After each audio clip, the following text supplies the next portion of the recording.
검찰이 문재인 전 대통령을 뇌물죄 공범으로 기소하면서 박근혜 전 대통령과 최순실 씨의 국정농단 사건 판례를 근거로 들었습니다. 하지만 문 전 대통령 측은 검찰이 구체적인 행위 입증도 없이 전혀 다른 사건을 억지로 연결지었다며 강하게 반발하고 있습니다. 검찰은 대법원은 박근혜 전 대통령이 직접 금품을 받지 않아도 직무와 관련된 대가를 제3자가 수수하면 뇌물죄 공범이 될 수 있다고 판단한 바 있다. 라며 이번 기소의 정당성을 주장했습니다. 실제로 최순실 씨는 삼성으로부터 말 3마리를 뇌물로 받았고 대법원은 이를 근거로 박 전 대통령에게도 뇌물죄를 적용한 전례가 있습니다. 이번 사건의 핵심은 문 전 대통령의 사위가 과거 이상직 전 의원의 업체에 채용되어 받은 월급입니다. 검찰은 이상직 전 의원이 중소벤처기업진흥공단 이사장직에서 사임하고 총선에 출마하려면 대통령의 권한이 필요했으며 이 과정에서 문 전 대통령이 관여했을 가능성을 제기했습니다. 또한 청와대 민정수석실과 대통령 경호처가 딸 부부의 태국 이주와 관련해 도움을 줬다는 정황도 함께 제시했습니다. 하지만 문 전 대통령 측은 검찰이 문 전 대통령이 어떤 행위를 했는지 전혀 입증하지 못했다며 박근혜, 최순실 사건처럼 명확한 공모관계도 없는데 단순히 과거 판례를 끼워 맞추고 있다고 주장했습니다. 또한 제3자 뇌물죄로는 증거가 부족하자 일반 뇌물죄로 방향을 바꿔 졸속 기소한 것이라며 정치적 목적의 수사 가능성을 제기했습니다. 문 전 대통령 측은 검찰에 서면 질의에 성실히 답하기 위해 대통령 기록관 등을 방문하며 자료를 확인 중이었다고 설명했습니다. 그러나 전주지검은 이미 3차례 답변 제출이 연기된 만큼 사실상 진술 거부로 판단할 수밖에 없었다고 밝혔습니다. 해당 질의서는 총 127개 문항으로 지난 3월 17일에 발송된 바 있습니다. 검찰 내부에서도 이번 기소가 대선을 앞두고 무리하게 진행된 것이 아니냐는 우려의 목소리가 나온 것으로 알려졌습니다. 이미 결혼해서 각자 별산으로 각자 살고 있는 거예요. 독립가구로 살고 네. 있어요. 근데 그분이 월급 받은 거를 원래는 독립해서 살고 있는 사람 자식들한테 돈을 뭐 2억 이상을 생활비를 줬어야 되는데 생활비를 아꼈기 때문에 줘야 될 생활비를 아꼈기 때문에 뇌물이다. 곽상도는 어떻게 되는 겁니까? 곽상도 아들 50억은 거기는 뭐예요? 거기 독립가구. 거긴 독립가구고 네. 여기는 독립가구가 아니야? 네. 중고등학생이에요? 용돈벌이 하는 사람들입니까? 그러니까 이제 그동안 용돈 주던 걸 안 주게 돼서 결국 그게 경제적 이익이 아니냐 이렇게 아마 해석을 한 것 같은데. 그래, 직접 급여를 받은 두 부부는 네. 불기소예요. 그러니까 그 두 사람은 아니더라고요. 네. 뭐야? 그렇게 해서 근데 이 기소가. 사건을 꽤 오래 끌었잖아요. 네. 이 주역이 이창수죠, 이창수. 지금 중앙지검장 네. 이창수. 이 타이밍에 기소를 한 건 뭔가 그 네, 중앙지검장의 뭐 의중이 반영됐다. 네. 원래 전주지검에 있었고 사실 네. 전주지검장이 뭐 검찰 계신 분들은 다 알겠지만 중앙지검장으로 그 다음 코스로 가기 어려운 자리예요. 네. 근데 전주지검장으로 있으면서 갑자기 이 수사를 하죠. 네. 조국 전 대표도 소환했어요. 그래서 전주지검에 출석도 했습니다. 네, 그랬죠. 네. 그랬다가 중앙지검장으로 그 전격적으로 픽되고 네. 마지막까지 뭐라도 하나 하시고 싶은가 봐요. 검찰에서 그렇게 좀 뭔가 열심히 뭘 하면 확실히 승진이나 이런 데 있어서 굉장히 빠른 코스를 타기도 합니까? 그거야 뭐 어쩔 수 없는 하명 거예요? 수사 잘하는 사람이 쭉쭉쭉 그 권력자의 하명 수사를 잘하는 사람이 올라간다라는 거는 뭐 검사들 사이에서는 쭉 있는 거니까. 네. 요건 그럼 이제 재판 가면 요거는 뭐 당연히 무죄로 뜰 것이다. 저는 이거 법리 구성 자체 어떠세요, 김 변호사님? 저도 좀 황당하긴 마찬가지인데요. 네.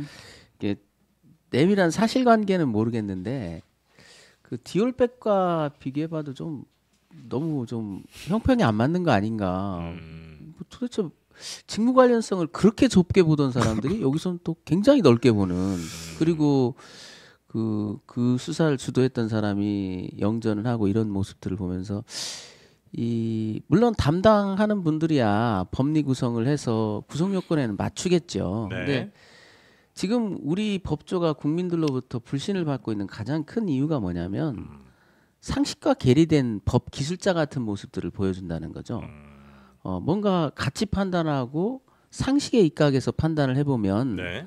쉽게 답이 나오는 건데 이걸 전직 대통령의 이 문제를 어떻게 파가지고 결국 성공했죠. 이제 전직 대통령께서는 뭐 그 비서실장 할 때도 여러 건의 문제가 됐었지만 단 한 건도 기소되지 않고 수사도 받은 적이 없는 나름대로 이제 청렴했던 분이라고 알려진 분인데 네. 이분을 결국 정치적으로 괴롭히기 위한 노무현 대통령에 대한 수사나 뭐가 차이가 있는지 이런 부분들이 검찰이 지금 곤경에 처한 이유 중에 하나 아니냐. 상식적인 법 적용을 하면 그냥 그런데 그 말씀하신 것처럼 어떤 법 기술 잘 동원해 갖고 상식적이지 않은 걸 이렇게 잘 해버리면 그때부터는 이제 큰 성공의 꽃길이 열리는 것 같더라고요. 그러니까 어떤 사건을 다룰 때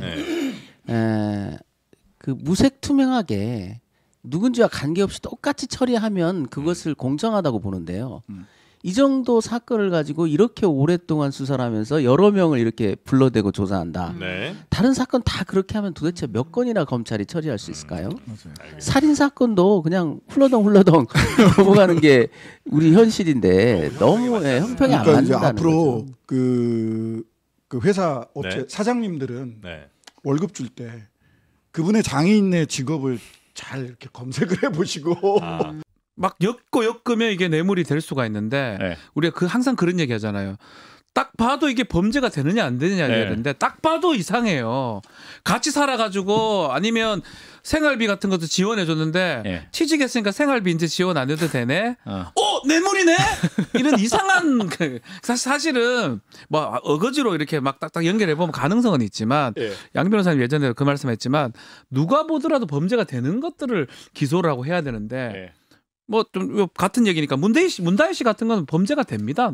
범죄될 가능성이 높죠. 예. 예컨대 뭐 음주도 있고. 아. 그건 누가 뭐라 할 수가 없는 거예요. 음주운전은 범죄다. 네, 그건 뭐 그건 딱 있잖아요. 네, 그건 있죠. 뭘 할 수 없는 딱 건데 떨어지는데. 그 같은 사건이니까 네. 그렇게 이제 말씀드립니다. 네.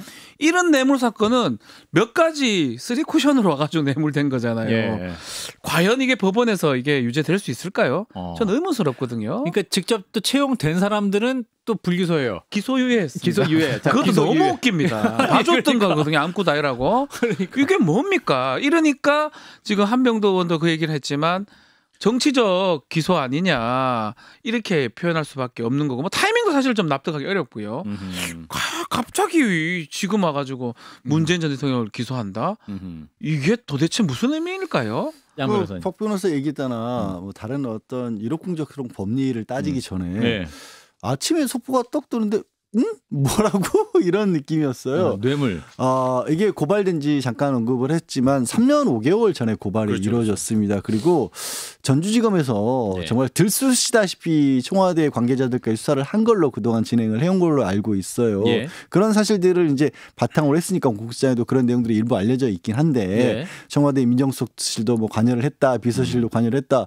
그러면 3년 5개월 동안 뭘 하고 있었지?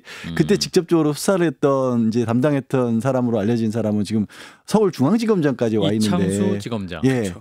그러니까 그 부분에 있어서 정말로 기소할 거리가 있었다라면 진작에 기소를 했을 텐데 예. 이제 와서 이걸 왜 꺼내 들었을까? 그리고 이거를 이제 연초부터 문재인 전 대통령에게 이거를 다 수사를 하겠다라고 뭐 서면 질의 같은 것도 보내고 그랬어요. 예. 그 답변도 기다리지 않고 덜컥 기소를 해버렸습니다. 그리고 기소유예, 그러니까 줬다는 사람들 기소유예했다는 게 되게 희한한 의미가 되는 게 뭐냐면 예. 이 사람들은 이 뇌물을 주지 않았다는 게 아니라 유죄야.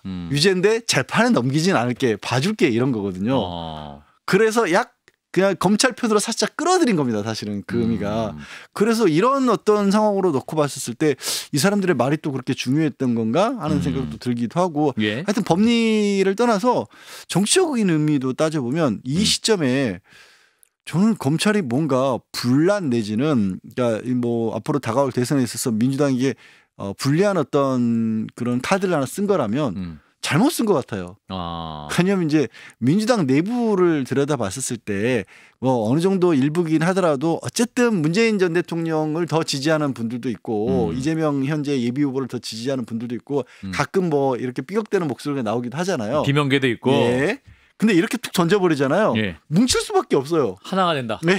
그래서 도대체 뭘 생각하고 이거를 문재인 전 대통령을 이렇게 기소를 했는지 예. 납득이 이해가 안 가요, 잘. 사실 이제 검찰 개혁 얘기가 막 계속 나오고 있고 막 한데 갑자기 이렇게 되면 그 목소리가 더 힘을 얻게 되는 거 검찰 아니에요? 개혁해달라고 하는 거. 해달라는 거죠. 그렇게 보여요. 개혁이 아니라 지금 그 우리 점잖은 없애주세요. 우리는 이따구로 하니까 없애주세요. 이런 걸로 보여요. 김동인 지사는 해체 얘기까지 하는데. 그러니까 이게 양 변호사님 말씀하셨지만 저도 이게 왜 무슨 효과가 있을까? 그죠. 누가 보더라도 범죄가 아니게 보이는 그런 상황에다가 타이밍상 대선 30일 놔두고 포토라인이 세운다면 문재인 전 대통령이에요. 뭔 상관이 있습니까? 더더군다나 문재인 전 대통령은 가만 놔둬야지 그래도 민주당 약간의 갈등이나 분열 양상을 만들어 놓는데 예. 괜히 그걸 건드려 가지고 예. 왜 그걸 합치게 만들어 줍니까? 만약에 이게 검사 개인이 예. 판단 뭐 한 거 아닌 것 같지만 했다면 혼날 것 같아요. 국민의힘 이쪽에서. 왜 그거 갑자기 기소했냐? 그렇게 하고 싶으면 옛날에 하든가 예. 아니면 선거 끝나고 하든가 그렇게 하고 싶으면 아하. 타이밍상 너무 안 맞잖아요. 그러니까 뭐냐면 예. 또 이렇게 지금 상황이 예. 어쨌든 전 대통령 관련이니까 그럼 윤석열 이 정권과 비교를 안 할 수가 없잖아요. 예. 윤석열이라고 하는 내란 우두머리 피의자 누가 풀어줬어요? 심우정 현재 검찰총장이 이제 직위원이라고 하는 직시항고도 안 하고. 직시항고도 안 하고 직위원 판사의 희한한 결정에 네. 다투지도 않고 싹 그 한 사람만 풀어줘 버렸잖아요. 예. 그걸 그럼 이걸로 물타기를 할 수 있을까? 아 잠깐만 뇌물? 그래서 김건희 씨는 지금 뭐 명품백 같은 거 받는 게 영상으로도 나왔고 공직선거법 관련해서 공천에 개입했다라고 하는 증언들이 지난해부터 계속 쏟아지고 있고 건진법사 6천만 원짜리 가장 뭐 최근에 지금. 얘기한 것처럼 무슨 6천만 원짜리 목걸이를 받았다 안 받았다 이런 얘기가 막 나오고 있는데 그러면 국민들 입장에서 봤을 때 그거 그러면서 김건희 씨는 아직 소환 여부도 결정이 안 됐어요. 그러니까요. 지금 뭐 소환 가지고 뭐 날짜를 조정하고 있답니다. 근데 덜컥 재판에 넘겨버렸어요. 이게 문 전 대통령은. 이게 섞이나요? 안 섞이죠. 그거는 사실은 직관적으로 범죄로 보이잖아요. 사실은 뭐 제 직관인지 몰라도 네. 일반 국민들이 봤을 때는 아주 독특한 분 몇 분 빼고는 디올백 받아요.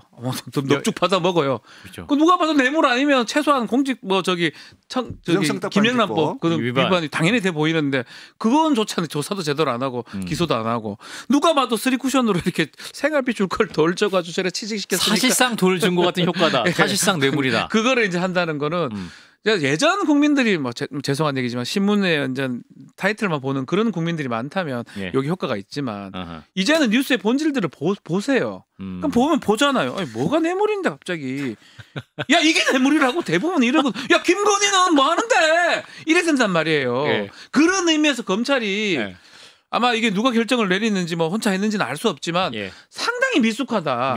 안 보면 모르겠지만 제목만 보고 문재인 뇌물죄 이야 이거는 모르겠죠. 그 안에 살짝만 읽어봐도 말이 안 되는 내용이거든요. 그래서 저는 납득이 안 된다는 얘기를 원래 하는 겁니다. 생활비를 주다가 생활비를 안 주게 됐으니까 뇌물이다. 이건 내 간단히 얘기해. 말장난칩니까? 그리고 뇌물이면 이제 대가 관계가 있어야 되는데 그래서 이제 이상식 전 의원이 뭐 중진국 이사장이 이렇게 앉았다든가 이런 부분들인데 몇 가지 넘어야 될 부분들이 너무 많아요. 이상식 전 의원이 상당히 뭐 그 분은 비위가 분명히 있었던 건 맞는데 그 사람이 가지고 있었던 뭐 중진 의원으로서의 지위라든가 사회적 경제적으로 누렸던 위치 같은 걸 따져보면 그거를 그렇게까지 해가면서 과연 그걸 쫓아다니면서 저 그 자리에 앉혀주세요 뇌물입니다. 이상하죠? 이게 쉽게 좀 그래요. 근데 지금 이제 며칠 전에도 이제 윤석열 전 대통령 형사 재판 받고 있지 않습니까? 이제 재판정에서 눈을 탁 감고 꾸벅꾸벅 조는 모습도 등장했기 때문에 이제 자신들의 뭐랄까 검찰 출신 대통령이 저렇게 이제 재판정에 형사 재판 받아 수모를 당하는 모습을 보니 뭐 정치적 의미로 이걸 또 좀 더 한 걸로 좀 덮기 위해서 그러니까요. 그걸 때문에 했을 수도 있거든요. 윤석열 재판, 문재인도 기소. 그러니까 예전에 이제 아주 신문만 보고 이렇게 제목만 보고 문재인 뇌물죄 기소. 이게 말이 되냐 이게 전직 이래. 그럴 때는 먹히지만 이제는 기사 내용들을 하고 안에 다 봅니다. 보시게 되면 그러니까 일견 그런 의도에서 했을 것 같기도 한데 뭐 검찰이 정치적이라고 가정했을 때 했을 것 같기도 한데 효과상 보면 효과는 전혀 없을 뿐더러 한 사람은 조는 내란 우두머리 조는 사람이에요. 그 사람은. 그리고 딴소리 엉뚱한 소리 눈을 하고 감고 있고, 있죠. 그러다가 뭐 사람 얘기하니까 막 화가 나서도 일하고 막 얘기하는 그런 사람의 중성 얘기하니까 그쪽하고 이쪽하고는 비교할 수가 없는 상황입니다. 다만 이제 뭐 아주 극우적이고 윤석열 지지자는 약간의 어떤 위안을 얻을 가능성은 있지 않아요. 문재인 약간의 위안. 전 대통령도 저 뇌물죄로 사람도 문제가 있구나. 뭐 뭔가 이제 불구속 기소됐다. 예, 그 정도의 효과가 아닐까 싶어요. 그거를 효과를 제대로 보려면 윤석열이 받고 있는 혐의가 뭐 좀 긴가민가 하고 뭐 저런 걸 가지고 대통령을 뭐 재판에 넘겼냐 탄핵에 넘겼냐 물론 지금도 이제 탄핵 반대하는 분들도 있긴 합니다만 예.